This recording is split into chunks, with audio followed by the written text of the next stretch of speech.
3, 2, 1, good morning, good afternoon, good evening everyone, wherever you are, and for some ungodly reason you still have the boredom to watch these shows. I'm again at V's Conspirative House. V, welcome to the Freedom Alternative. Thank you for having me in this conspirative house.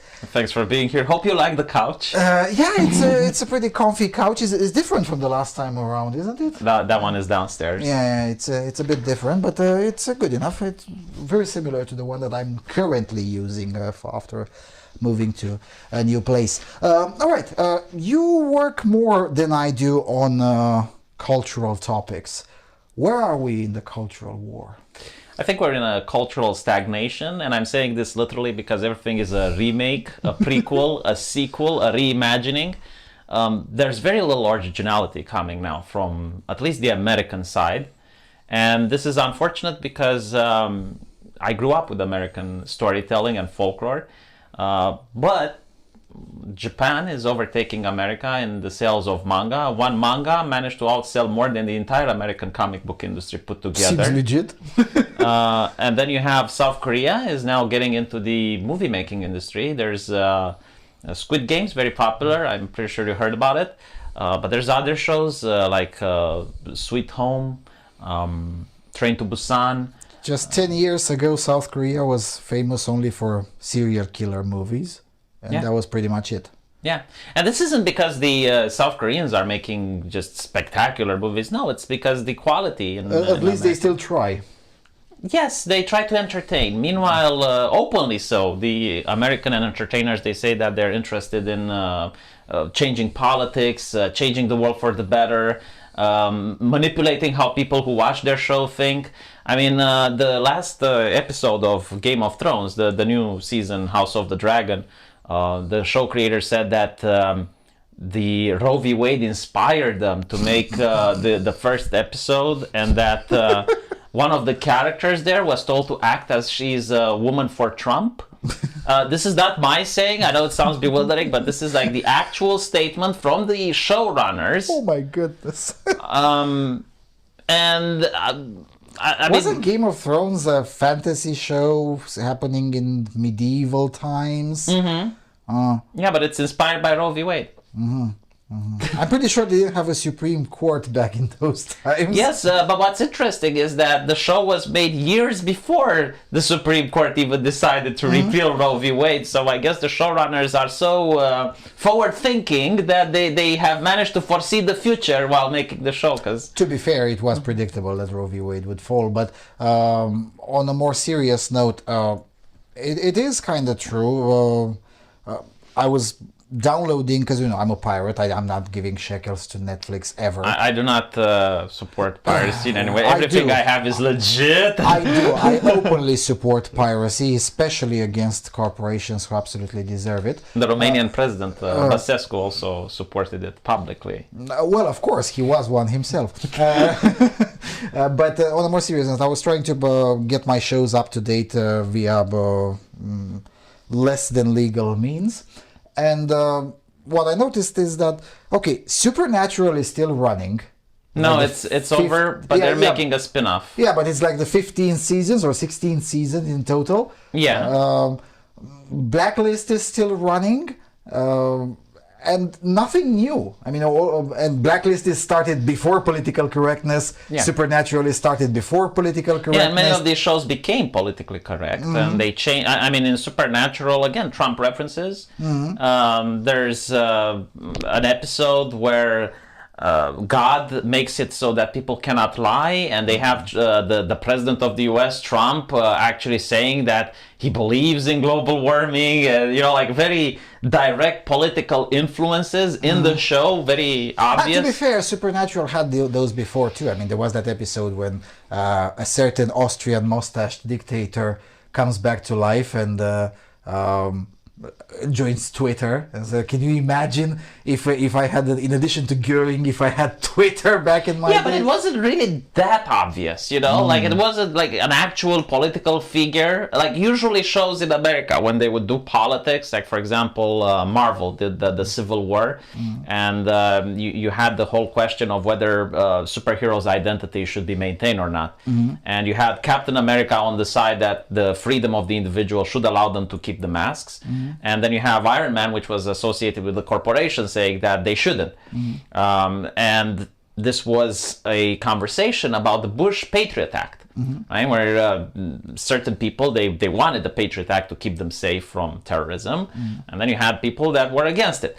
And this was in the comic books, but it was done in a tasteful way where it wouldn't attack the audience for having certain political beliefs, and it was an allusion to the thing. It wasn't to mention that it fit the plot. And it fit the plot, yes. I mean, it made sense from within the... Yeah, because that's the biggest problem. I mean, political influence in lore, especially modern lore, is not a new thing. It has always happened, essentially. But at least they would also do their primary job. And unfortunately, I don't know what your opinion is. I haven't seen it yet. Maybe have you seen My Son Hunter? Breitbart made the movie. No, I haven't. With that lady that used to play in Mandalorian. Gina Carano, yes. Gina Carano, yeah, who got cancelled because... Well, Disney wanted more women to be outspoken and to be... Yeah, and she compared QR codizacja with the racial laws of the Third Reich, which, to be fair, is a very good comparison. And, of course, she being a Jew, I think she had the right to do it. But of course, that's too many opinions for you, young missy. And the wokesters disagreed, and Jeremy Boring essentially snatched her. They made a movie about Hunter Biden. I've only seen the trailer. I do have the whole movie, but I haven't got time to see it. But from what I've seen in the trailer, is the same issue on right-wing movies as well. A bit too preachy. Yeah. Are we out of the moment when you can do something that can be political, even if it's something that I disagree with, that is also entertaining? In the sense that I came for a movie, not for a sermon. Does that make sense? I think you could actually be preachy if you're preaching right-wing politics because of supply and demand. Like there's an oversaturation with left-wing politics right now, to the point that if you were to even have an overtly right-wing movie where Donald Trump stars in it, even a terrible right-wing movie, even a terrible right-wing movie, you would have many people that would go watch it just because they're spiting the left. And they're like, I'm going to see this just because I see all the leftists being upset. This is what happened with The Joker. So The Joker wasn't a spectacularly good film. It's actually a ripoff of Taxi Driver, right? But one of the main reasons a lot of people went to see it is because the media was freaking out about it. And they were considering it a dangerous movie. They gave it this esoteric, supernatural... To be fair, Joker wasn't necessarily... I mean, if you want to ascribe politics to it... No, it wasn't left or right. It was populist, I guess. I guess either anarcho-leftism or populism generally. I saw Antifa who watched it and they thought it's a far-left movie. And I saw right-wingers who watched it and they thought it's a MAGA movie. Like it really depends on and that's what a good movie should be like you should be able to think about it whatever you want, but unfortunately we don't even have original movies anymore, let alone movies that let you think whatever you want. And even Joker wasn't an original one, as you correctly noted. It wasn't. But with the sermon thing, there was another movie recently, I think in 2020 or 2019, where the wokesters would hunt conservatives, and conservatives win. I forget the name of it. I think I know the one, The Purge. I think it's The Purge. I don't know. But it wasn't the one. It was something else. Because it was something really weird. It was the right that got outraged by it and eventually didn't get released into the cinemas. And a year later, it was finally released on various platforms. And in fact, people loved it. And I was like, why wasn't this on the cinema? So it was the right scoring a spectacular own goal. I suppose the culture right now is so agitated and so inflammatory that even new movies that may be good don't have a fair chance and a fair shake, just because people are so fed up with the current way of things. Should there be... I mean, isn't this an opportunity? I stopped watching American productions. Sorry, my bad. Yeah, go on. I stopped watching American productions after Inception. Inception is the last American... Jesus, that's a long time. Yeah, Inception is the last American movie that I actually liked. And since then, I just avoided like the plague. generally speaking, with the movies. With TV shows, I'm a bit more tolerant. You didn't miss much. But with the movies, I'm like, it's in English, okay, minus 5,000 points just because it's in English. I understand. If it's made by Hollywood, additional minus 10,000 points, and that's where I start my evaluation of it. So it's better be really good if it gets back to zero. Yeah, I don't think you actually missed anything since inception. I'm trying to I think know of I didn't, anything because I good. followed the trailers. I Yeah. just refused to watch the movies and pay the cinema tickets. But what I'm saying is that in the meantime, I've gotten this acquired taste, and I want to hear your thoughts about it. European cinematography, Turkish cinematography, even Central Asian cinematography, like movies made in Kazakhstan, well, mostly in Kazakhstan because it's the only free country there. Yeah, surprisingly, they are doing well. There is a movie called The Platform on Netflix. It's a Spanish production. It's about, well, it's a commentary on capitalism, allegedly, but it's more a commentary on socialism, which, again, it shows what a good movie is like the viewer can make its own impression. But it's about people that are locked up in a very interesting prison that has a hole in the ground, and there is a tray of food that comes from the top. And at the top, it's 5-star Michelin dinner, like the tray is completely filled, and people can eat as much as they want for 20 minutes. And then the food tray goes lower. And at the bottom, there's almost nothing, right? Like even the bones are picked clean. So the people at the bottom, they starve to death, they do cannibalism, and they have to survive like that. While the people at the top, they gorge themselves. So not only it's a commentary on society, but I think it's a controlled system because, right, like it's not a capitalist. It sounds more like socialism. Yes. But again, it's very entertaining. Like it's really great acting. It doesn't use a lot of special effects or CGI. It's just like what Star Trek used to be, water cooler conversations. Yeah, but that's another aspect. So many of the new movies, that's one of the many reasons I refuse to watch, American ones in particular, they rely way too much on computer, on CGI, and all other sorts of special effects, and acting is almost as if it's, well, if we have to. If we have to, yeah. Yeah, but if we don't have to, we're just going to have the computer do things for us. Over the last 10 years, I think The Death of Stalin, which is a British movie, The Death of Stalin is the most recent movie that doesn't contain special effects that I can remember, that is in English. It's actually quite entertaining. I mean, it's funny, and it's also quite accurate. But even then, I mean, you're right, that one is British. But American mainstream movies have been going downhill for so long. That's why I mentioned Inception. That's like, what, 15 years ago? Yeah, 13 years ago, something like that. And it's not coming back. You say it's stagnation, but is it stagnation or is just a slower pace of decline? I mean, maybe you can say it's decline. When I say stagnation, is that there's nothing new coming, but I guess like decline would also mean there's nothing new coming. I can tell you something else that's interesting when you think about it. When I grew up, I knew the names of many American actors, like Morgan Freeman, Sylvester Stallone, and so on and so forth.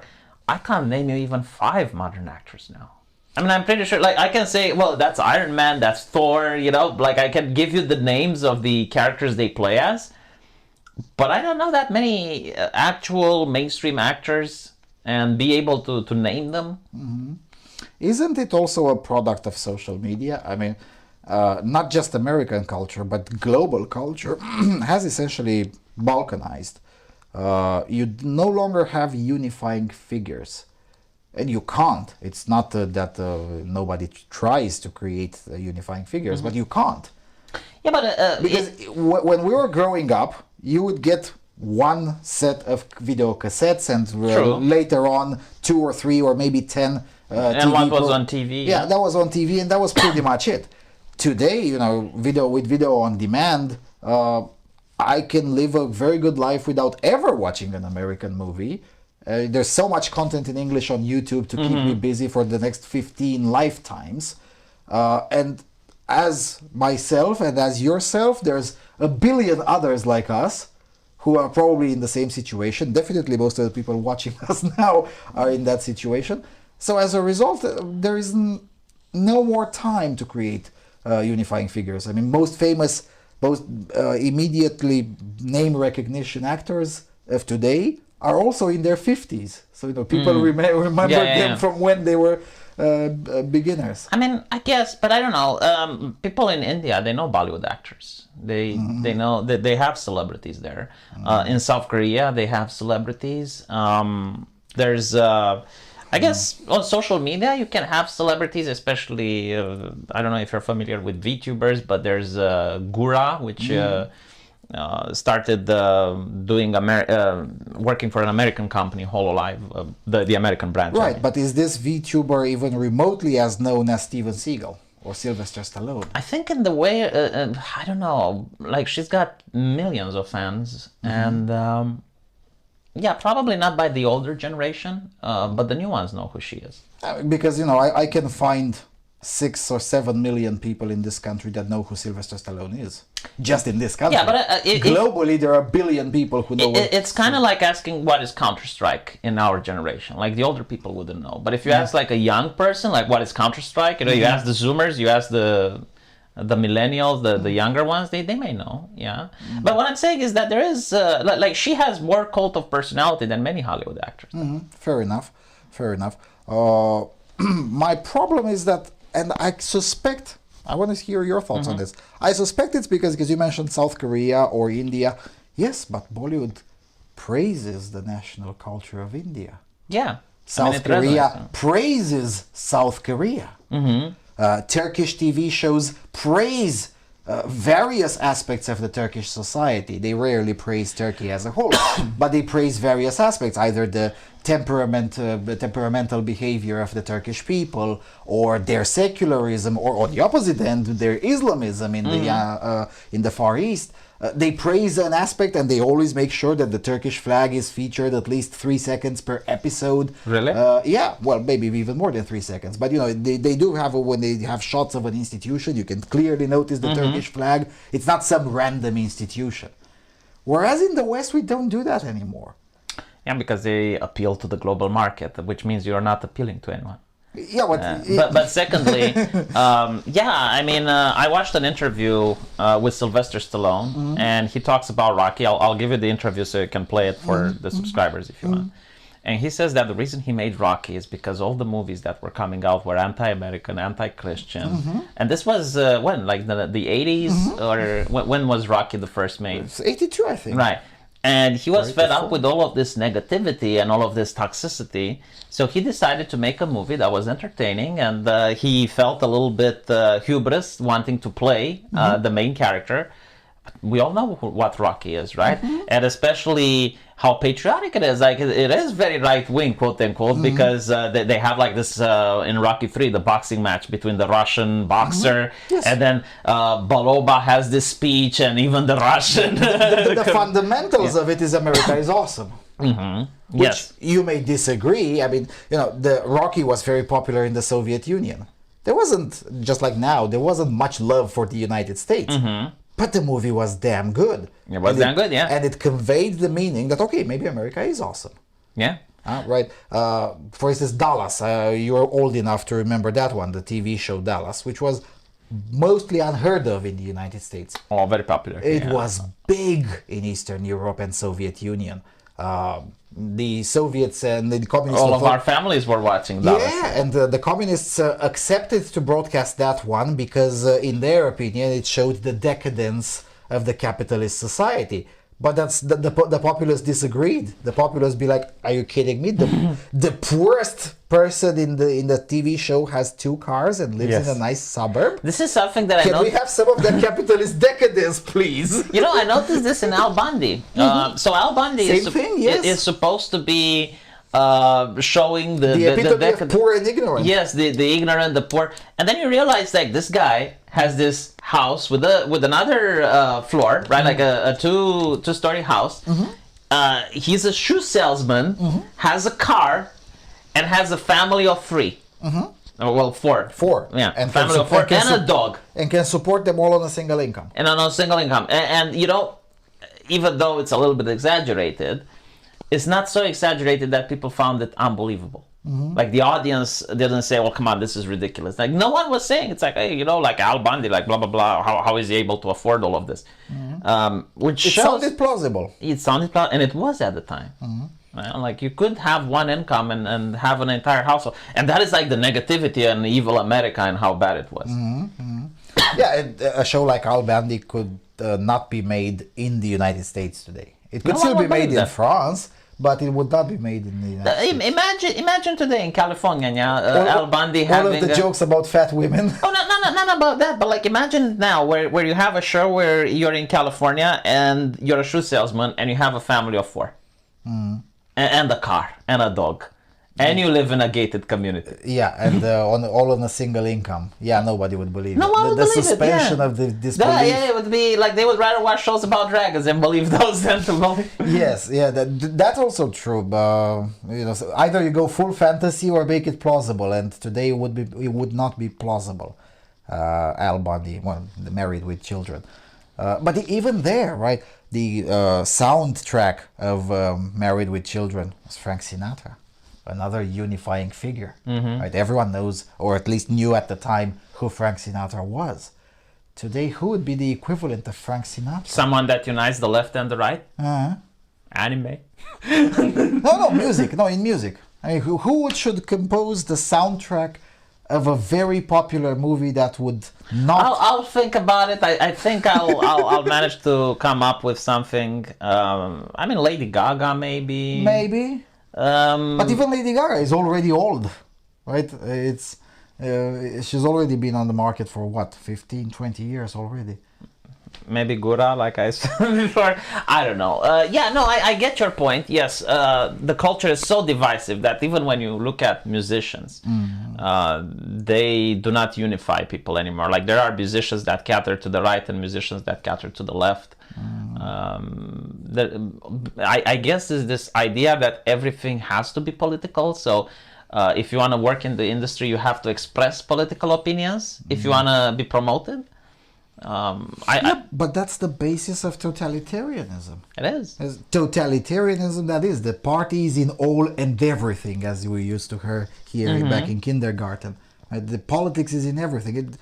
Shouldn't there be a place without politics? I work in politics. I don't want to see my job everywhere. Well, no, that's the goal of the American left, is to have politics everywhere. I mean, in academia, there is a paper from a feminist, and she is saying, and this is her words, not mine, that she wants to indoctrinate students into becoming a virus, to destabilize the patriarchal systems. Yeah, I remember that paper. Yes. And she compares her own students with HIV, Ebola, and they need to go into institutions and infect the institutions and destabilize them from within. I apply the same pattern, but I don't pretend to be an objective academic. I am a political operative. I teach people how to disrupt institutions. That's literally my job.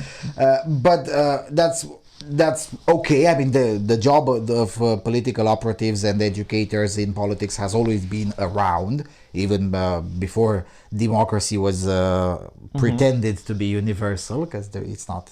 But at the same time, we still had places without politics. Now, America's even go one step further. Even the fucking church is political. It's not just the church. Right-wing churches and left-wing churches. Yes, but it's not. So it's called the progressive Christianity. Yeah, the Episcopalian and... No, positive Christianity, where the biggest sin is racism, and other sins, such as blasphemy, is considered forgivable. They subverted the institution of the church. But it goes even beyond that. Knitting is political. Like there was this lady, there was this lady complaining that she goes on a knitting forum and she can't find any advice on knitting. But there's plenty of advice on Trump and immigration and this is Mr. Gramsci's way of thinking that the false civil society. And it's also the idea that if people are allowed to unwind, if they're allowed to have entertainment, then the revolutionary spirit is gone.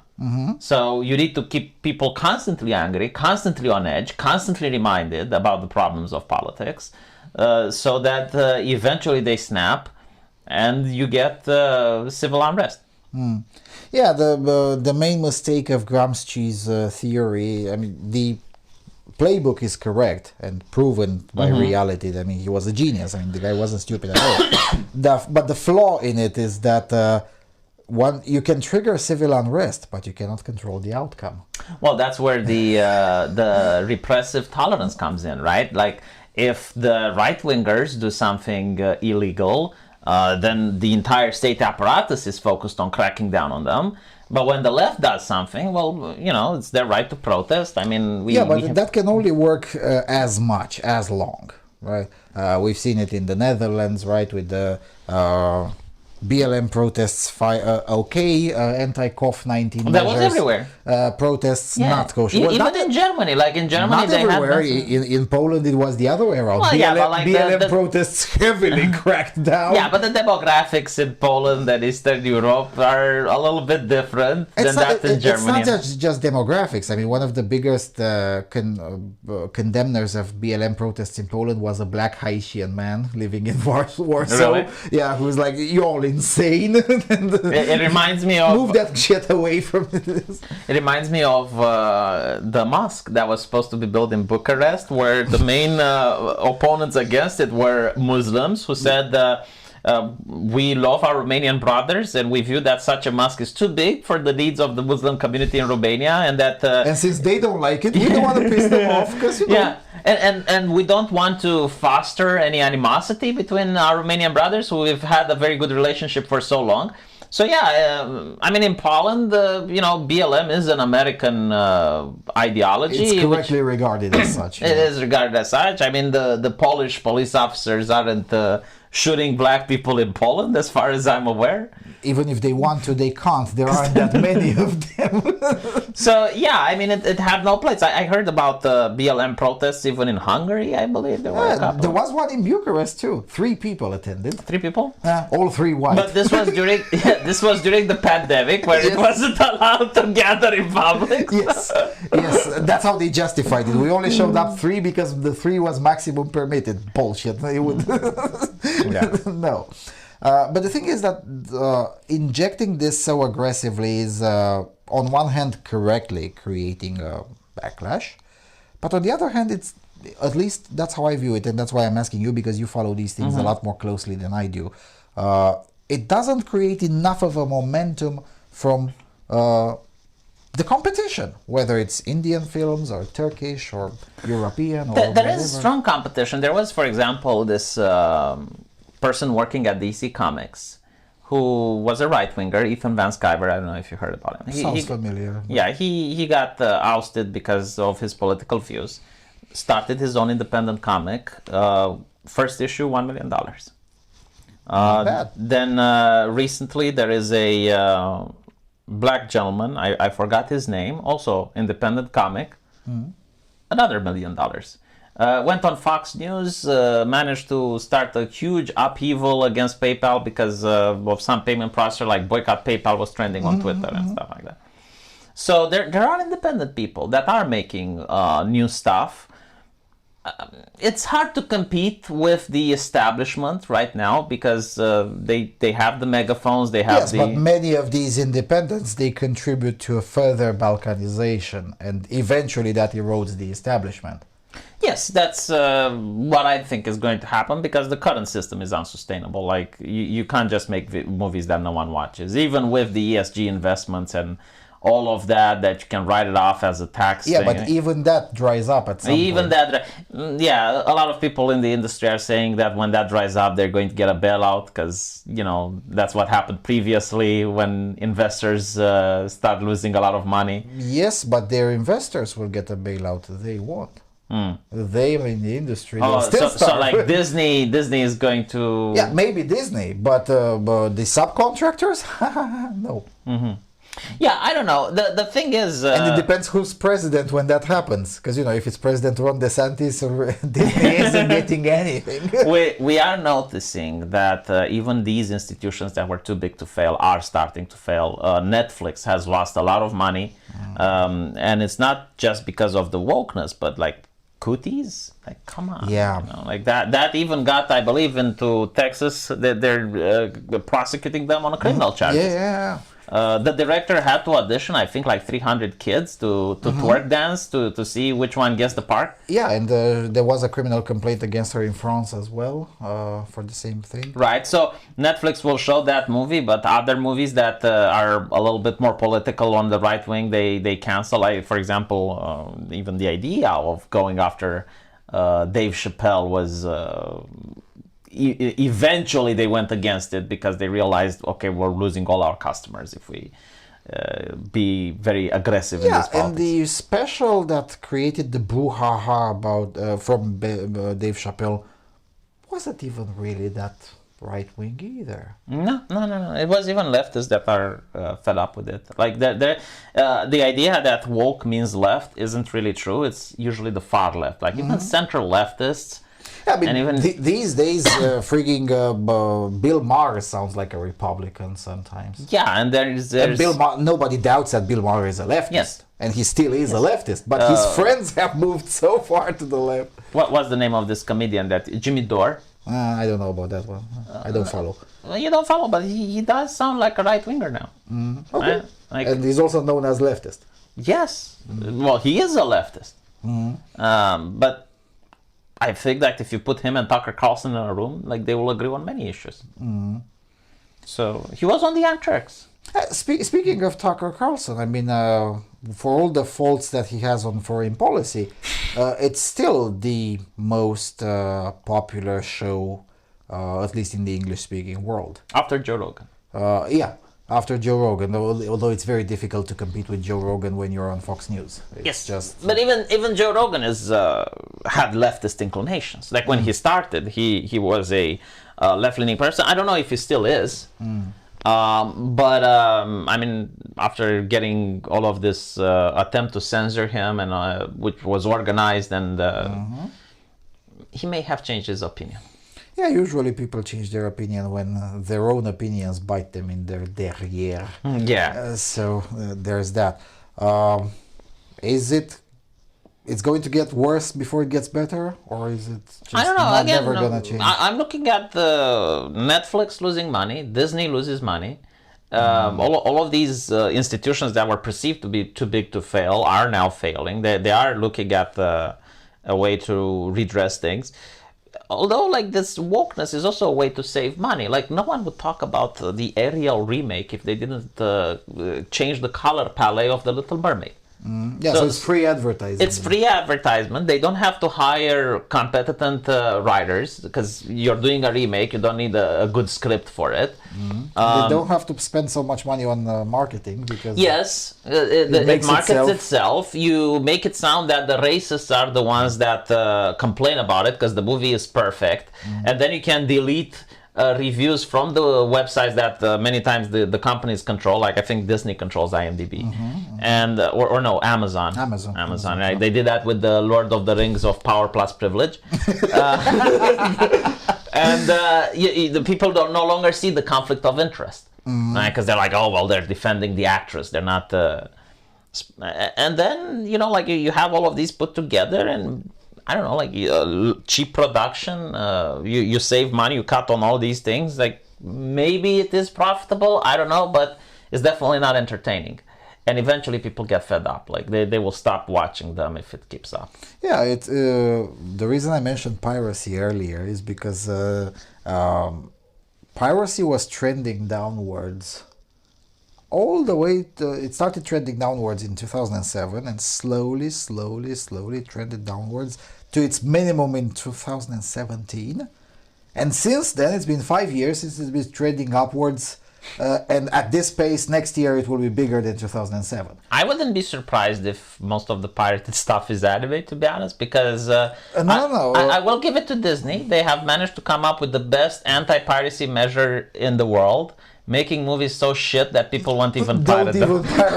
That's true. Like I don't know anyone. I looked at the Rings of Power Plus Privilege. Like it was. I only saw screenshots and I'm like, I'm pirating that. they compared it to Game of Thrones and they were complaining. It's like, oh, Game of Thrones gets so many piracy. It's like, yeah, but the rings aren't even getting pirated. Like no one is even remotely interested.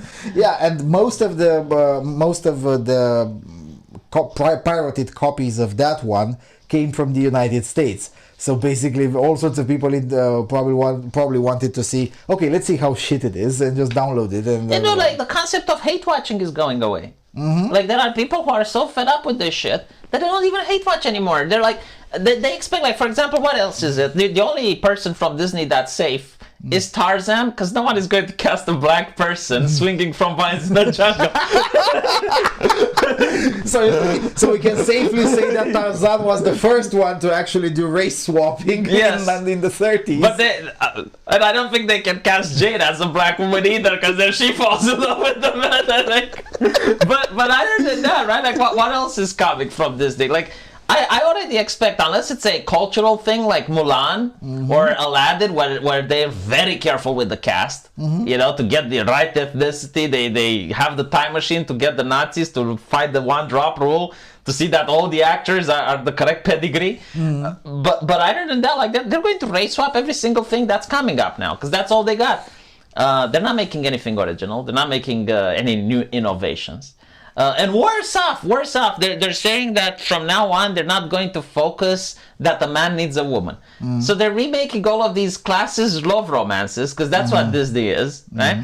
And they're like removing the element that made those stories worthy of attention to begin with. Do you know Pinocchio is about transgenderism? Pinocchio is about... Well, in fairness, at least it fits that plot. I mean, you know, it's just a wooden NPC, so why wouldn't the wooden NPC... He doesn't transform into a boy at the end of the movie. Yeah, okay, fair enough. And the moral is that if he thinks he's a boy, he is a boy. Fair enough. That one I would take it, because it's a wooden NPC. So why wouldn't it be a transgender wooden NPC? And that makes sense. The problem that I have is with actual children. Yeah, but like my point is that they're changing what the story was about, right? So it's the arrogance to take something that's a classic, that's not just an American thing. It's popular around the world, and you think you can do it better.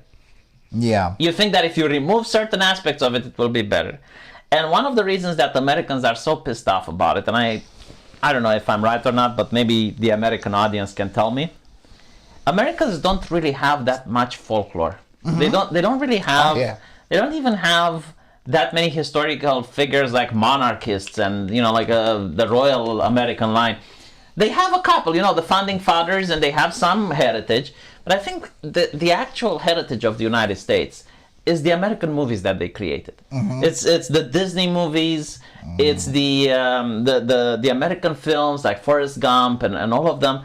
And to have these twats coming up and completely shitting on the American myth, I think this is why Americans are so angry when they are seeing a new Disney live adaptation.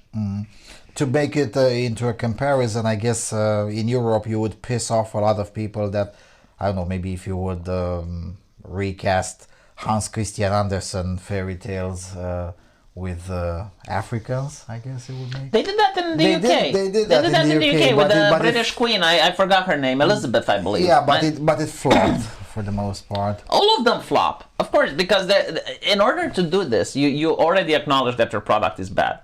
So you have to resort to these cheap tactics in order to try and sell it. You have to generate this outrage in the hopes that it would actually And sell. sometimes that works, but oftentimes it doesn't, I guess. I don't think it ever worked, though. Really? I can't think of any movie that did this. That was my next question. Did it ever work? I mean, perhaps there may be a couple. The new Game of Thrones is successful, but like the race swap they did is tasteful, at least. Like they explained it in the lore. And then you have on Netflix The Witcher, which is on season 3 now. So I'm talking objectively from the numbers, right? Because at the end of the day, people can have subjective opinions if they liked or disliked the movie. But yeah, so but they're very rare. Yeah. Incredibly rare. And besides, I'm not even against the idea of creating movies that cater to minorities. I mean, there was that one, I forget the name of it, with the mythical place of Wakanda and whatnot. Yes, Black Panther. Yeah. Black Panther, yeah. Black Panther was essentially a right-wing movie. A right-wing black movie. Right-wing, very conservative movie. Very conservative movie. To the point with where black people, yeah. where the bad guy had to be made violent just so that his ideology isn't very palatable, because otherwise the audience may have sided with him. Like, there were a lot of people on the route who wrote, I was like, well, if they wouldn't have made the evil guy violent, then the audience would have sided with his plight, because like, he wanted to keep Wakanda closed, and he wanted to build a big beautiful wall and big military to keep everything for themselves, and this is a tragedy that I prioritize the prosperity of their own people as opposed to the globe, the world. Yeah, no, this is a tragedy that I often talk about on my channel. There is so much rich folklore in Africa, in Egypt, and other parts of the world, that if Hollywood wanted to cater to minorities, they could tap into that, and it would be incredibly popular. I mean, a Conan the Barbarian adaptation, but you have it in African, with African folklore and mythos. That would be excellent. American Gods, for example, there was a TV show which the first season was good, but after that it went downhill. It tapped into that, you know. It had the African gods. It was very well received, and you're not going to see that because you need talented writers. You need to pay them, which most of these companies don't want. And also you need to pay anthropologists to tell you how things work in that lore that you're and then you need to hire, and this is a new industry that's coming up fresh, offense fact checkers, right? Like you have no, seriously, I'm not kidding. Like proof writers that so you have this on Craigslist.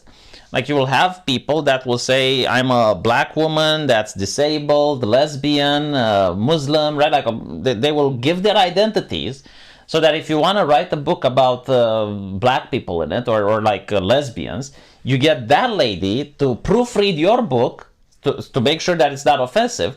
And then when you publish it, if people get offended, they can blame her. Because it's like, well, I did my job, you know, like I wrote it and then she proofread it. But is it really, I mean, it has become mainstream to offend lesbians because, you know, in order to uphold transgenderism, you have to offend lesbians. So, well, you know, no, they don't there is address a hierarchy that. there. They don't address that. They'll call them TERFs, right? So they will say, well, yeah, but they're not the representative of lesbianity. They're not the... So essentially they're admitting that there is lesbian women and then political lesbianists. Oh, no, they're bigots. Yeah, the TERF is no longer a slur because, well, anyone... Kind of hard to make it when JK Rowling is a TERF, you know? Like, yeah. And this is the example that I keep hammering down my audience with, because JK Rowling is... a leftist in any regard, right? Like a long time LGBTist leftist and yes, environmentalist and whatnot. Yes, open borders. Yeah, she has a good bona fide in global homo. She donates money to the to leftist causes, but the only thing is, like, she said that she doesn't believe a man can have a uterus, right? And then you have, I believe, a lawyer from either the ADL or some other American organization accusing her of transgenocide. You have, like, all the worst and most vile tweets. Like, look, I go on right-wing forums, all right? Like, I hang around big. They're not capable of the level of hate and vitriol that JK Rowling received from... To be fair, yeah, the nicer words have been written by her about her on kiwi farms than on Twitter, right? The website doesn't exist anymore. The website doesn't exist anymore. In theory, it exists. Of course it does. I mean, the internet is forever, so of course it does. But the thing is that this is popping up in all over the place.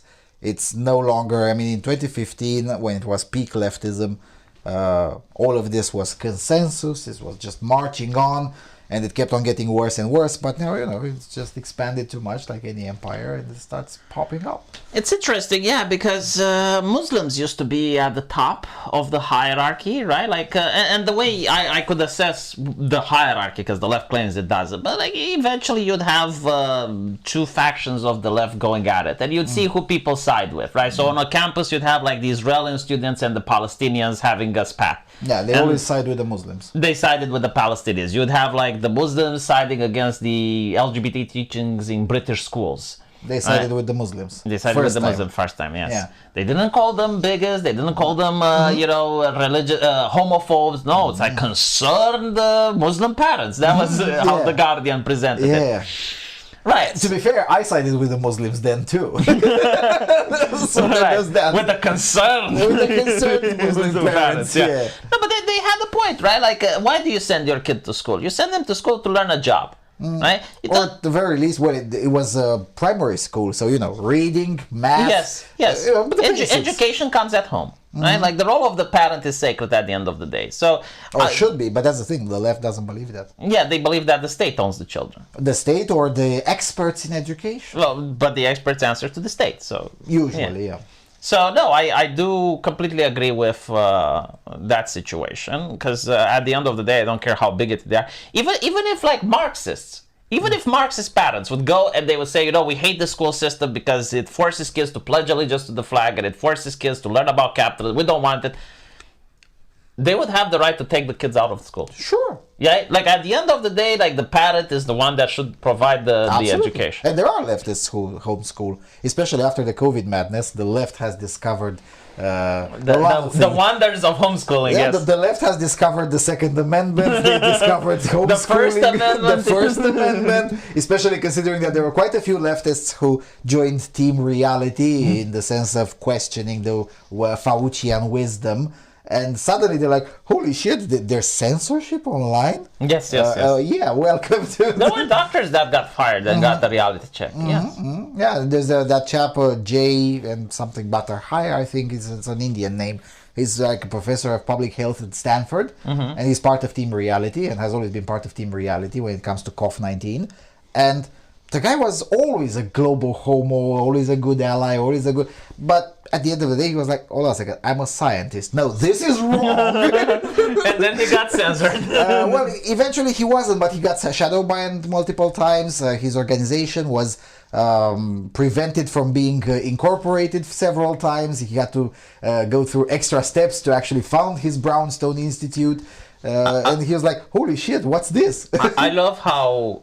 Back in 2016, I was saying like eventually the censorship is going to come after mainstream people, and of course that there were individuals like, name me one mainstream person that's going to get the platform, because only Nazis get the platform, and only like really Jordan Peterson got the platform. Right? Jordan fucking Peterson, like how milquetoast can you get? Yeah, Jordan Peterson, even if you disagree with him, it's definitely not an extremist. And he is at the end of the day, the left hates to admit, but he is a world-renowned clinical psychologist. Yeah. Like within the field of clinical psychology, his books carry a lot of weight. Yeah, and he is an authority on the topic. Sure, he's not the authority. No, but no one is the authority. But nobody is the authority because psychology is... But to ban him from... Yeah.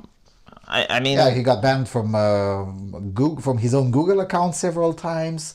He had his Twitter account multiple times. Over transgender issues, yes. Yeah, over transgender issues. And he tried to lobby, that's I guess when he forgot in which country he lives in, he tried to lobby in the parliament on free speech grounds against...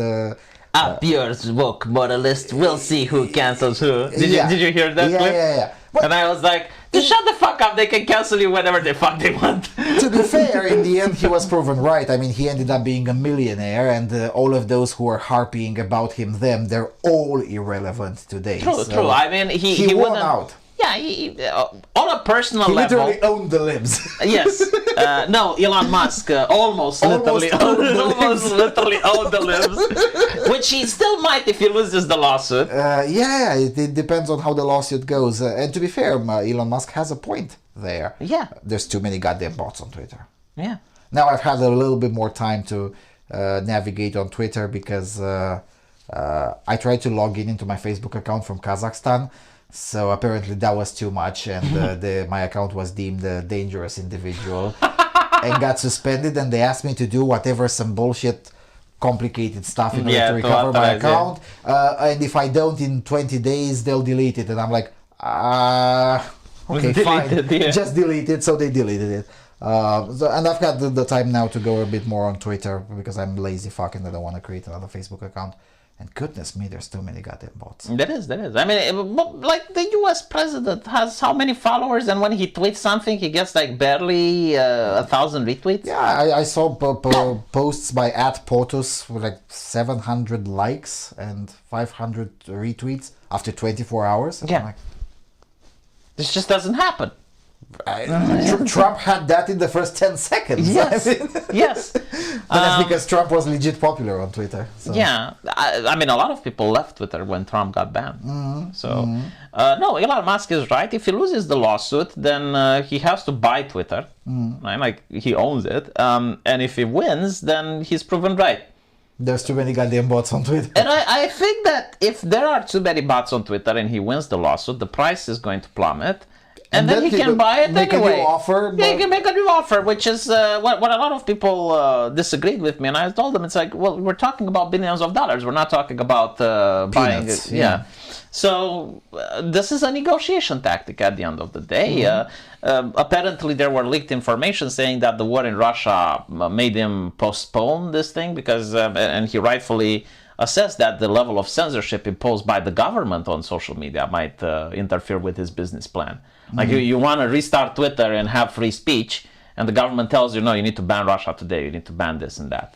Well, to be fair, when it was the idea of banning Russia today, he came out and said, yeah, I just turned down Starlink for Ukraine. No, I'm not banning Russia today.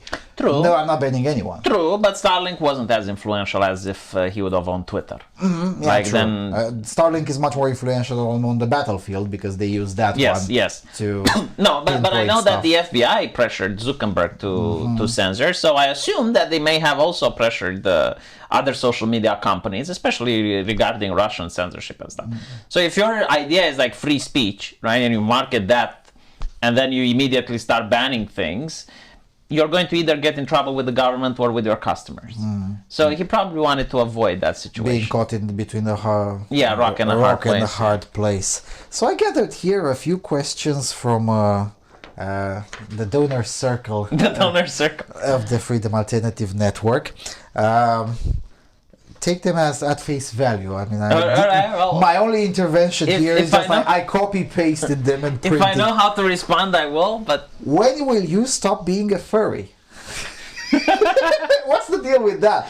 So I used to be a furry.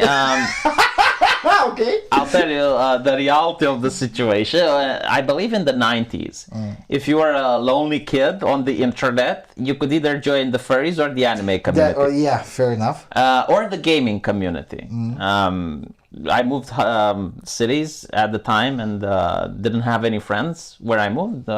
My parents just bought a computer, so I got groomed by the furry community. But I did eventually left it. This was decades ago. And I mentioned this on my channel, so people, they enjoy bringing it up. But no, the furry community is, I would even call it dangerous, especially with the scandals that came out of it. I'm really glad that I left. And a lot of lonely kids have been attracted to it, just like I was, and now they're doing online activism.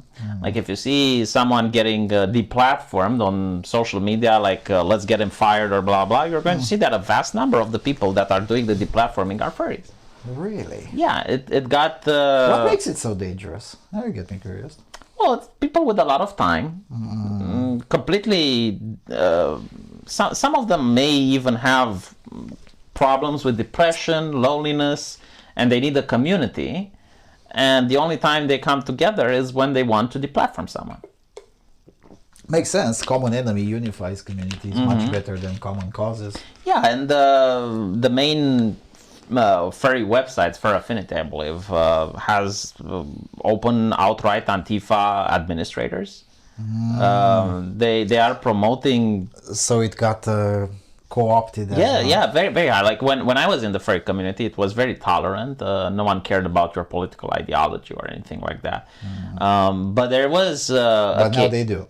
They do a lot, yes. Like there was this furry that I believe he was a brown man, homosexual, which LARPed as a Nazi furry. Like he had it wasn't even the swastika, it was like a paw, right? And he was wearing something akin to a German uniform. And he got the furry fatwa on his head. What's that? Well, they said that the person that punches him is going to get $2,000. Uh-oh. So, like, But literally... isn't that sort of, I don't know, illegal? It is illegal, but... Isn't that incitement? It is incitement. But again, if you're on the left, you get more leeway than... So nobody filed the complaint, or even if they did, the police pretended... No, but like furries aren't that politically active, you know? Like, especially not... this was happening, I believe it was 2016, 2017. If you go online, you're going to see like furry have a Nazi problem.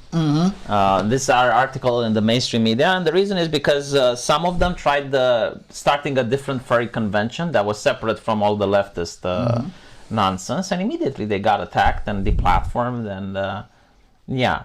So that's my assessment of the community. It is completely dominated by far left culture.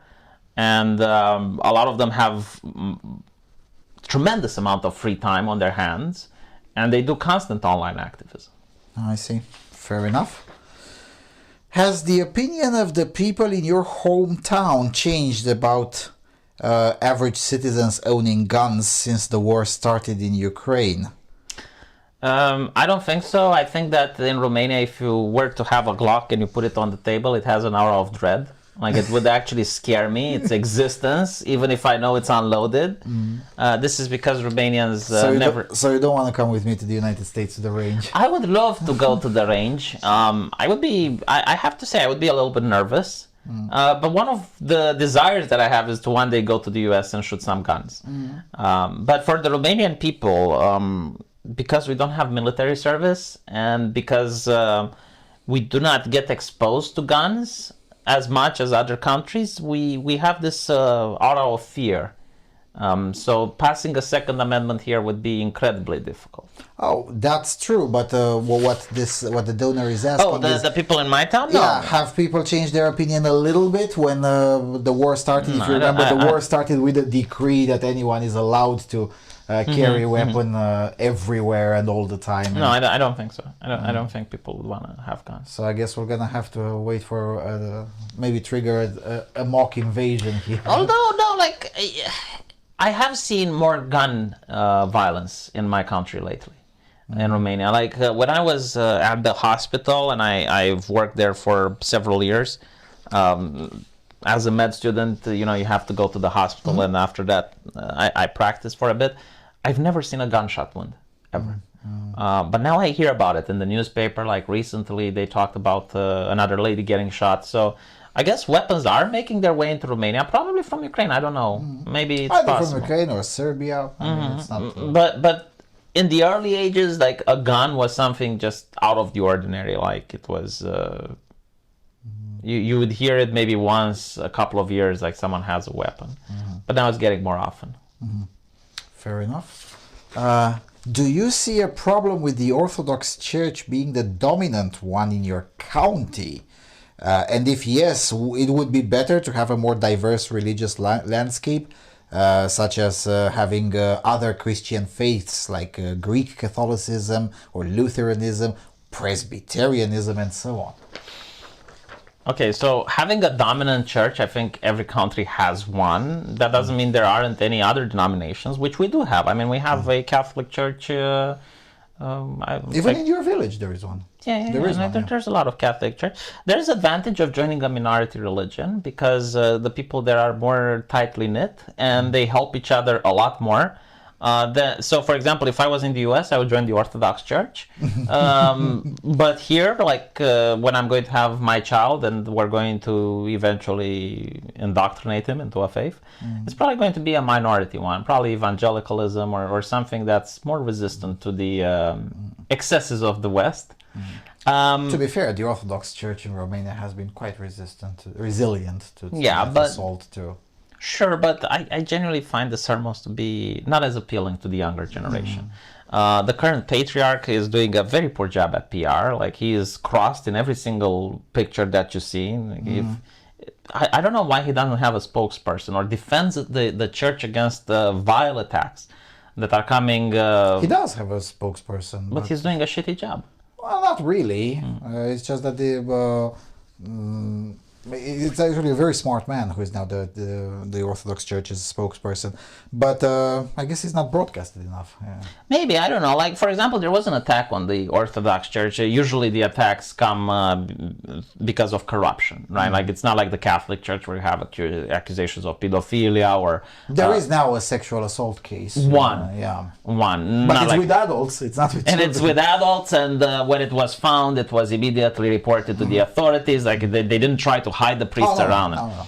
Right. So the church, for example, many people don't know, has a lot of hospitals in its care. It has a lot of schools. It has a lot of cultural places and landmarks, historical landmarks, which uses the money that the church has in order to take care of these hospitals. And the motto coming from the left in my country is we need more hospitals and schools, not churches and cathedrals. Yeah, and less cathedrals. And it's like, well, shut the fuck up. Because they already do. Yes. And the church doesn't do that. Like, it doesn't mention. There was another attack, which was incredibly bewildering to the point where maybe that's why they didn't respond, because it was so stupid. The clan of the Great White. I remember the so-called investigation. Yes. So they were complaining that nothing happens in the church without the blessings of the patriarch. And I pointed out that... that's a hierarchical institution. Yes, like the blessing of the patriarch is an actual... it's a procedure. It's an actual procedure, yes, like the approval of the manager, right? Yeah. It's a piece of paper, which, yes, like if you want to... build something in the church, you need that piece of paper, like the approval of the management. And the advantage of it is that, unlike the approval of the management, you can just withdraw it. So the patriarch can hire you to paint a church, and if he sees that you're swindling money or you're not doing a good job, he removes the blessing, and then he doesn't have to go through all the procedures of terminating your contract. But at the end of the day, like, this is something known, but the public doesn't know. It sounded more sinister. It sounded very sinister, like it's a mafia clan or something. And the church did a shitty job at defending itself. Yeah, they didn't even try with that one. And the reason being that a lot of essentially seculars, people outside of the church, did not necessarily rush to the defense of the church, but more to attack the initial journalists. Be like, are you all stupid? This is how this has been. This is how things work. I mean, come on. You're complaining about basic facts of reality that have been the same for hundreds of years. But for the leftist crowd, they love that investigation, and they're like, oh yes, this is why the church is a problem. And the thing is that the popularity of the left even continued to decline. I mean, that particular investigation was basically an act of desperation. The popularity of left-wing party, of the left-wing Western leftist party is dropping. Let's try to revive it with a bit of very original anti-Christian propaganda. And being anti-Christian in Romania it's not a good talking point. Yeah. I mean, people aren't overly zealous, which is interesting. They're not. It made more sense 20 years ago when you had zealous. We did have very zealous. But now.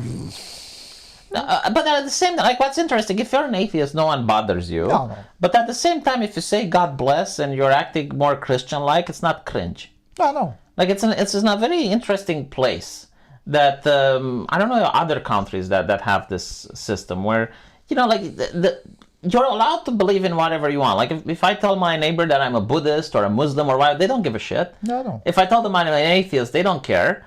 But at the same time, if I'm a Christian and I start quoting Bible verses, they're also fine with that. For the most part. I mean, unless you overdo it. Yeah, if you overdo, but like with everything, right? Like if you start being an atheist and you're trying to deconvert his children and you're like... Well, yeah, you kind of deserve a boot in the teeth if you try to do that, because, thou shalt not undermine other parents' authorities. No, but like from a religious standpoint, we're incredibly tolerant. And at the same time, we do have religious values to the point where we can say, like we don't like that. That's not Christian. Like if you try to have gender ideology pushed in schools or something like that, That's not Christian. I mean, it was tried. The best success that the left has had with this in our country was when they convinced, I think, 10 girls. The objective was to convince 25. They convinced 10 girls to show up to, I guess, an indoctrination camp, but basically a seminar, girls' nights out, essentially, with several NGO people for like 3 days, where they would also study some gender bullshit. And it didn't work. Well, of course it didn't work, but the thing is that they wanted to recruit 25 girls to attend that Girls Up, it was called the event. And only 10 applied in total. So they had... Yeah, feminism doesn't work in Romania either. It just couldn't convince even enough people to fill in the seats. I mean, because it was funded partially by the European Commission, so and they had to report back that they couldn't convince 25 girls. No, I think it's because Romania still has a strong family unit, and for the most part, yeah, what affects men affects women. So if you start having like stuff where you're promoting women in positions of power, well, mothers go like, well, but I have a son, why can't he? And besides, when it comes to these kinds of metrics, Romania is actually already very well, better than most European countries. Better than all. I mean, when it comes to technological women in tech, I guess Bulgaria is the only one that stands slightly better. Even so, I still got a bullshit from my accountant, because I have an accountant. And our gender pay gap is 0. Is it 0? Yeah, statistical 0. I didn't know that it's 0, but I got a bullshit from my accountant recently. I have a company that does it, and they were telling me that there's maybe European money or Romanian money coming from Europe for female entrepreneurs. Oh, goodness. And I'm like, motherfucker, what did I do wrong? Yeah, and even those things, I mean, I went to, there is the Romanian Association of Female Entrepreneurs or something like that, and I went to one of their conventions, and about 3/4 of the speakers were as anti-feminist as I am, or even further to the right on the feminist question. And they were like, okay, we're all gathered here so we can take the money from stupid Westerners and then do whatever we deem to be correct with them. Identity politics has no traction in our country, at least not now. Maybe in the future, who knows? Yeah, but by the time it may get some traction, it dies off in the West, so it dies off here. Environmentalism, unfortunately, has a big traction. Yes, because we are a rural, half rural country, and we stayed rural throughout urbanization in the 80s because we didn't like to be under the boot of commies, and you can hide away from that in the villages. And nowadays, because we've seen how big cities look like, and nope. So, and because we're a rural population and have always been a rural country, of course, we have a different respect for the environment. So as a result, our population is easier to subvert with the respect the environment narrative, which we both know has very little to do with that. How do you see a solution to the problem of Russian Orthodox Church owning most Orthodox churches in Moldova through the metropolis, whatever? Do you see a path to integrate those into the Romanian Orthodox Church? I don't know why it's... Well, I'm not an expert, but I assume they're talking about the administration, right? Because there's like different patriarchs. Like we don't have a pope. Yes, and there is the Basarabia metropolis. I thought they're independent. There's the Basarabia metropolis is under the Romanian Patriarch, and the metropolis of Chisinau is under the Russian Patriarch. I mean, I don't know about the solution. I think it's up to them. I mean, it's an internal matter. You can't, like, how do you conquer the like, how does the Romanian Patriarch conquer the Moldavian Church? No, I guess the solution would be if there is political will to do it. I don't know if it is, but the Romanian Orthodox Church could build more churches in Basarabia and essentially and try to. But it's even then it's difficult because people go to the church their parents did. So unless you give them free gifts, but like again, it's not ethical, but you know that's how Christianity arrived in Lithuania. but it's problematic because I use the word problematic. It's problematic because it's the same religion. Like it's not a different denomination. Like there isn't a schism de facto. Yeah. Between the. I guess the difference would be in rite because Romanian Orthodox is closer to the Greek and Western rite, whereas opposed to Russian Orthodox is more Eastern, right? And also with the calendar. Yes, but issue. like it's not like the difference between the Orthodox and Catholics, No, right? no, they're smaller than that. So no, like I don't even think there's political will to accomplish that. So I don't think there's a solution. Basically, Yeah, the political will would be to strip Russia of its religious influence. I mean, that's the reason the donor is asking. is that even a good thing? I mean, stripping Russia of its political influence in no, Bessarabia? of religious. Yeah, religious well, it's religious if it's also political. Come on, let's because not. if the religious goes away, you get ideology. Well, you already have that. Yeah, but you have it more strongly with the secular ideologies most of the time. They're much more difficult to debunk. In a way, but yeah, because in Bessarabia it's also this weird thing. The Communist Party campaigns on a socially conservative platform. Yeah, that's what I'm thinking. Yeah. So it might be, but at the end of the day, no, I don't think there's a way, and if there is, I have no idea, because it's an internal church matter. Fair enough. Do you think the Russian army can be peacefully kicked out of Transnistria and then integrate the region into either Ukraine or Moldova? I think Ukrainians should have taken Transnistria by now. I think they could even get the blessings of the Moldavian establishment. I don't think Transnistria can be governed by Moldavia because of the people there. Like they're already Radicalized Radicalized, against the Romanian yeah. language and But whatnot. they might follow the Ukrainians. Since most of the leadership of Transnistria is actually Ukrainian. Yes, and you know, maybe they can cut a deal or you know get not necessarily like money, but favors after the war or something like that. Maybe the even region, autonomous status. yeah, the region is very uncomfortable for the Moldavians. They don't de facto govern it. Except for 2 villages in the north, but yeah. Yeah, so the Ukrainians could benefit from the fact that they can move soldiers from defending the Transnistrian border. They can move them to the front lines. It's not that Transnistria has a big army, but they can still have saboteurs. And I don't know why they haven't taken it, to be honest. I did expect them to. Follow up to that, should Ukraine receive Transnistria in exchange for former counties of Ismail and Cetate Albă in order for Moldova to gain access to the sea? Now, that's a complicated one. I don't think Ukraine would want that, to give Moldova access to the sea. But if they can cut the deal, I mean, yeah, they obviously should. Would that be a good idea? To gain access to the sea? Why not? I don't know. I mean, why would trade be a bad thing?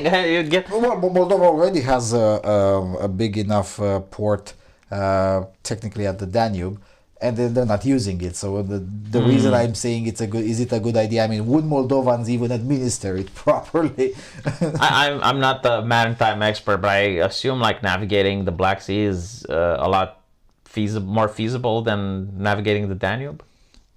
Yeah, I guess it's less narrow. It's less narrow, yeah. Probably it's a lot easier. So I don't know. I mean, you first start small, right? You get some fishing ships, and then you build up. But yeah, I mean, if they can get more territory that they can actually govern and get taxes from, and lose territory that de facto they can't govern. I mean, de jure is theirs, but de facto it isn't. Yeah, sure, why not? And at least Ismail still has a significant Romanian minority, and in fact Ismail County may be a Romanian-speaking majority already. So it would be definitely Ismail County in Ukraine has more Romanians than Transnistria has. I mean, I don't see any possibility of Transnistria being governed by Moldavia. I mean, the ethnical changes there and the radicalization is so strong that they should try, if they can get a better deal like the subscribers suggested, they should go for it. Fair enough. How do you see the Shield of Fire military exercises, which are very close from you, and how do the plebs here see it? I haven't seen them. Oh, you haven't seen them. Okay, fair enough. He stays too much time, spends too much time in house. But I don't think they're visible from this part of town. Yeah, no, they're not, but there have been instances where plebs called the police being scared of so much military equipment. That's another thing. I mean, calling the cops to beat the military.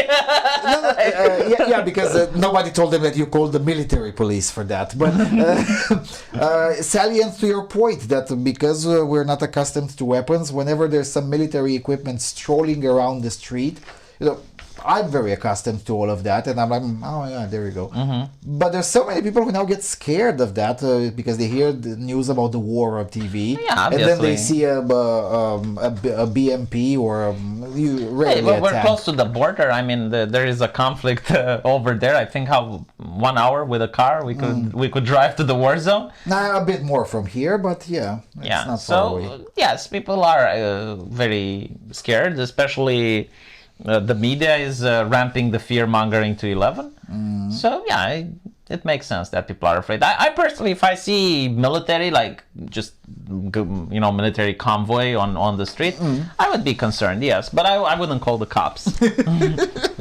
Fair enough. Ask V about Odyssey as a platform. He's on BitChute but not on Odyssey. Do you have strong opinions on the platform, or you're just not convinced it's worth for your channel? This is like the 4th platform that I've been asked to subscribe. Like I have a BitChute account, I have a Rumble account. No one goes there. On BitChute, actually, I have a significant following. No, my bad. I guess I should make an Odyssey account, but I'm a boomer. I tried making it. It was a little bit more complicated. The advantage of Odyssey is that you can just ask the platform to synchronize it with you. You can do that on all of them, on Rumble and BitChute. Yeah, not on BitChute. I mean, on BitChute, I had to plead with them to manually sync my English language account. The CEO of BitChute helped me sync my channel. Yeah, but and they never synced my Romanian language channel. And that's why I stopped paying for their subscription. Yeah, I mean, I don't know. I guess I should. But like with all of these platforms, the moment they grow, the moment they actually gain a following, like Parler, then they get taken down. The advantage of Odyssey, I guess, is that it's very difficult to take it down. I mean, you can take down odyssey.com, but you cannot take down the protocol behind it. I mean, it's still there. Yeah, they took down Kiwi Farms, so... Yeah, but Kiwi Farms is a website, just like odyssey.com, but the protocol behind it is... I'm not familiar with the tech. Yeah, the technology behind it makes it essentially uncensorable. You can censor the front odyssey.com, but you cannot censor the actual video. Oh, I see. I don't know. That's its selling point. Yes, I'll think about making an account there if people like genuinely want me to go. But like usually what happens is people ask you to make another account and then they don't watch it. So it's like, well, why did you ask then? Yeah, well, I'm running into the opposite problem. At some point, I had no idea how things are going with the Romanian language podcast, which is our show that we used to, because it's followed by mostly influential people who are very discreet about it. And now it's like a third, a third, and a third. A third is on YouTube. A third is on BitChute. A third is BitChute plus Odyssey, and another third is audio downloads from our website. I watched on BitChute because on YouTube you're not allowed to say. So it's quite weird. Yeah, I mean, the thing with social media is that I expect more censorship to calm down. And the way Americans censor, it's very different than how communists here censor. You're allowed to say whatever you want if you're small. But the moment you start gaining a following, the moment, like why did they went after the Tate guy, right? Like when he was small, no one gave a shit. Andrew Tate, you're familiar, right? He's a small guy, like no one cares. The moment he becomes big and starts talking against the pandemic measures and the establishment, misogynismo, blah, blah, blah, blah. And then they take him down, right? So if you're small, no one gives a crap, right? But the moment you start growing, that's when you get censored. So this is what I want to see with these alternative platforms. So the problem is they're never growing. I mean, they are growing, but not to the point where they can become a threat. Parler became a threat. And Parler was taken off immediately. I couldn't even make an account on Parler, so, You couldn't? Well, a lot of people did, and it became popular because you now had actors and corporations and journalists starting making Parler accounts, which I haven't seen on all the other platforms. And it became a threat because it was starting to probably grow bigger than Twitter, given the fact of the bots on Twitter.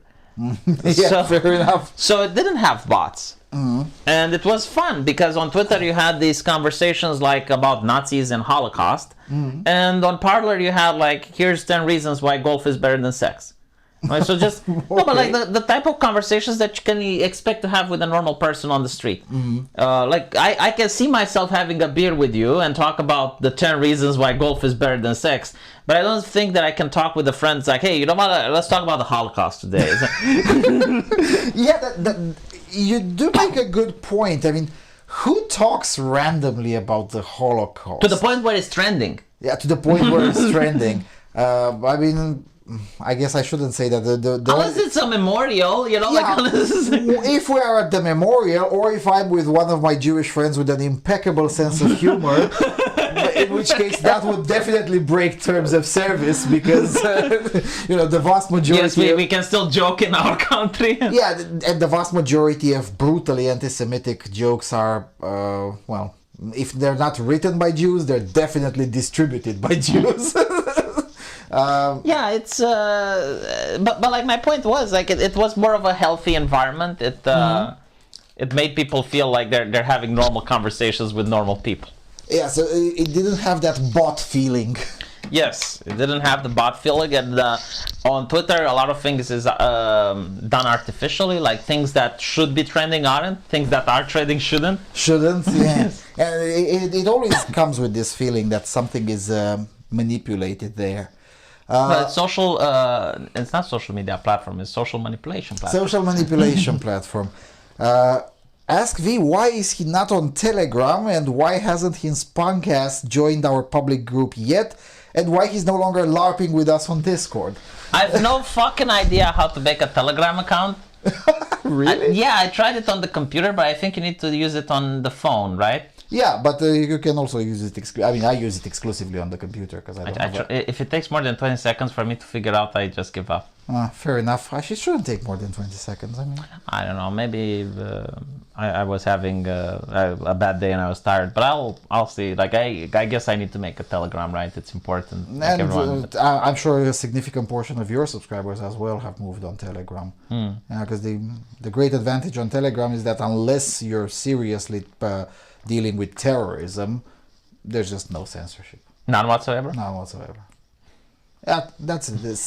The only groups that were censored were those that were legit plotting terrorist attacks and assassinations. That's the only time when I've seen... Yeah, but even then, since when is the duty of corporations to take what the law enforcement should do?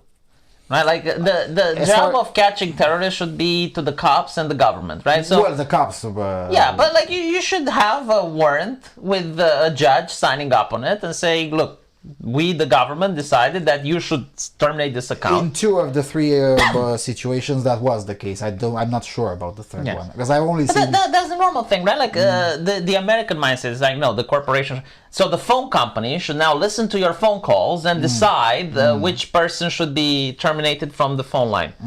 Yeah, well, that's ridiculous. But that's what they're proposing. I know. Until it comes bite them in their or their derrière, and then they'll change their mind, just like they changed their mind on securing the border. Suddenly, Well, why do you think that is? Because like, how does it disadvantage Biden that more immigrants go to Texas? Well, it doesn't. But if poor immigrants start ending up in Obama's backyard, then suddenly it matters. Suddenly everyone is now talking about the crisis on the border. And now suddenly even some of the Democrats who are running for office for this election cycle, they're slowly moving away from the mainstream of their party. They're like, you know what, but maybe we should continue to build the wall. You know what? Maybe it wasn't such a terrible idea. And, yeah, sure, it's kind of terrible that they flew immigrants from the middle of fucking nowhere to Martha's Vineyard, but you know what? We've never have seriously considered just how terrible it is to have your town overrun by migrants. I mean, on Martha's Vineyard, they're like, oh my goodness, a humanitarian crisis, 50 people. Yeah, that's what I said. It wasn't 50, it was 30. 50, 50, yeah. 50, yes. So I was... So the richest place on earth cannot house 50 people. In extra season, because in the middle of the season, the population of Martha's Vineyard is like 200,000 people. But you know why they did that? They have a festival coming up with wine and cheese. It's a I know. And like they would devalue the property. Did you see the CNN article? Yeah, They enriched us. They enriched us. And Yes. I'm thinking, man, might have been really poor if you got enriched in one day. I mean, by a bunch of blinking Venezuelans who are like, oh, this is nice. Yeah, like usually they should get jobs in the community, live there, interact with the locals for at least 1 year, so you can say they enriched you. Yeah, so you can get fully enriched. And, you know, got enriched if the stats hold right, at least one of them will be either a drug dealer or something very enriching for the community, of course. Yeah. Meanwhile, you know, for instance, the town of Sighetu-Marmației, which is in the northwest on the border with Ukraine, is twice as big as Martha's Vineyard in population, but is currently housing on a long-term basis 7,000 refugees. Nobody's complaining. Nobody declared a humanitarian emergency. It's not devaluing the houses. It's not devaluing the houses, and the place isn't even so touristy. I mean, the villages around it are touristy, you know, like Săpânța and whatnot. But the city itself is not. It's just a commie blocks place. It has a nice downtown, but that's pretty much it. It's not really a tourist attraction. And somehow those people who all of them earn 100 times, 100 times less than the median income in Martha's Vineyard, and somehow they're okay with supporting. Do you know what the people at Martha's Vineyard did? They started a charity. And when you looked at it, the charity didn't even go to the migrants. Yeah, they kept the money for an endowment for a future NGO, essentially. Oh my fucking god! Which is a very nice way of saying they pocketed the shekels. Yes, not in my backyard is an American tradition. Yeah. Well, what can I say? They got enriched. Will there be more migrants flying to Martha's Vineyard? To Martha's Vineyard, no, not anytime soon. But to other places, yes. Why? Like, did they put measures? DeSantis Airlines has just started. Wait, did they put measures in place so they can't fly to Martha's Vineyard? No, but now they would expect it, and if it's no longer an element of surprise. And besides, you know, in New York, they already announced that they're reaching capacity, and New York has. But New York is a sanctuary city, like. Yeah. They want it. Yeah, and New York has a very big airport, so you know, Ron DeSantis Airlines can send 3 or 4 or 5 airplanes at once. You're a propagandist, okay? Like if you were to write the opposition propaganda any way you want, so it advantages you, would you have thought to do what the MSNBC guy did and say that it's like taking the trash? To be fair, that wasn't a talking point by MSNBC. MSNBC needs to be commended for reporting it.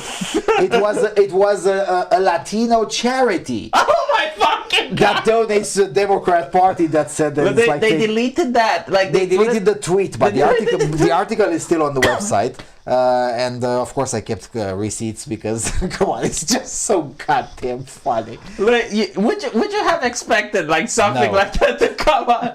No, but I'm not surprised. I mean, when you have a big enough coalition, and the Democrat Party is of course a coalition, just like the GOP. When you have a big enough coalition, someone will say the quiet part loud. Okay, I said that even in like in the most right wing forums, like people aren't this racist. Probably they're not that. No, if I were a strategist for Democrats, what I would have done, I would have looked for Obama physically. To allow him in. Get your ass in here. I don't care what your program is. For the next 3 days, you're doing what I say. Now, yes, you're going to put in the tents in your backyard, and you're going to house the migrants in your backyard for at least 3 days, preferably 7 or 8, because by the 8th day, the press will forget about the topic. And you're going to take all of the pictures. You're going to have Michelle personally feed 1 or 2 of them. That would have been so advantageous for them. Like that would, I know. That would have given them actual votes on the midterms. That's what I would have done if I had been the Democrat strategist. But luckily for the rest of us, the Democrats... Imagine if Obama went there and shook hands with them. And yeah, that's the thing. But then again, that would have meant the Democrats would still have smart people. Yeah, because the thing is, like, Obama would have probably done it. Like, how much would it have costed them to house them for a couple of... A few tens of $1,000s maximum, and he could have write them all off as party expenses. Exactly. Yeah. But, no, that would have been absolutely genius. Because I was wondering the same. It's like, why didn't they just let them in? You know, like let them in for a couple of days. Maybe I was like a couple of months, but yeah, just a few days would have been 7 or 8 days is more than enough, because after that the press forgets. Even the press has a jellyfish memory. And even after that, they can say, "Well, yeah, they got processed and they got sent to other places." Yeah, and you know, not send them all at once into a military With base. the military base, yeah. And they lied to them where they were going. As opposed to Ron DeSantis, who did not. No, but my question is, like, what would have happened if they said no? You know, like the youngsters were complaining when there was that incident with Starbucks, because there were like 2 black people wanted to use the bathroom, and they called the cops on them. It was like the youngsters were like, why would they call 5 police officers for like 2 people? They called I think like 6 soldiers for every immigrant. Like they called in the military, like Yes. 1 helicopter and 2 buses. Yes, and I'm thinking like, did they really want to go when you're like the military is asking you? It's like, can you even say no? And like right now, you know, like you have video games where you have multiple choices. When the start, like, I would want to reload the game and see what happened if they would have said no. Luckily for us, the Democrats really no longer have smart people. I mean, that's. I was joking about this 4 or 5 years ago. I was half joking. Nancy Pelosi is smart. Yes, but she's 83. She's like average age deceased. What is the name? Chuck Schumer is smart. He's 81. Adam Schiff or what is it? Adam Schiff, yeah, he's 79 or something. Biden is 80. I mean, all of the leadership of they have the same problem that the Republicans had in 2004. Right, in 2004... What about the Ministry of Transportation? Mayor Pete? Come on, nobody likes that guy. Pete Buttigieg, yeah, Mayor Pete. By the way, if you want to know, Mayor Pete is very good with anti-racism. Just Google Mayor Pete, Indiana race relations to learn more. So no. What I loved is that so he did 2 mistakes, but again, like I don't know how much do these count for the left-wing audience, because I can't think like a leftist, unfortunately. I can think like a leftist intellectual, but not like a leftist drone. Like that is something that is unpredictable for me. So during a transportation crisis, he took a paternity leave, which is fine, but like he has a husband who could have taken the paternity leave instead while he was dealing with the transportation crisis. And the second one, which also looked really bad, was the photo op in a hospital during a pandemic where allegedly all the hospital beds were filled. So, like, you are a gay man which adopted a child. Like, I understand it didn't come from within your body. You don't need to stay in a hospital bed with the child hugging him. That's a photo op, right? So during when the hospital beds are filled, you're taking a photo op in a hospital bed. Like, how does that look to the public? Well, it didn't. To be fair, the Dems have made so many mistakes throughout the so-called pandemic that probably that one didn't even register. They were tired of winning. We're already seeing, and as more and more special elections are taking place, the lockdownist Democrats are getting shellacked at the ballot box. So, turns out people don't like to be kept safe. Who'd have thought? Yeah. As I think Wall Street Journal wrote that, you know, we never had a libertarian moment, but, you know, sometimes you have libertarian moments, you know, smaller ones. Well, Dr. Fauci said America needs to crush its liberty spirit. Yeah, I'm sure that did go down very well with the American public. Everyone. There was like this Chinese lady. I think she was from CDC or something. Mrs. Wen? Yes, and I love how she was talking like this. And it's like, you give all these people all these freedoms, but you don't need to give them the freedoms unless they take the vaccine. Because you need a stick in order to convince people to do the right thing. Because if they don't, if you give them the ability to do whatever they want, then they're not going to do the right thing. And recently, right, like she was like major in favor of everything that's locked down, right? Like if there was a human right that she could take away, like she was the first one to take it away. And now she appeared, I believe it's the New York Times or the Washington Post saying that her child was affected. Developed speech impediments. Honk. It just so happens. All right, we've been through all of the questions. Is there anything I forgot to ask? I don't know. I mean, we talked extensively about most issues. I guess not, and I haven't. Thanks a lot for taking the time to talk to me. Thanks a lot, you all, for watching. See you soon. Cheers. До свидания.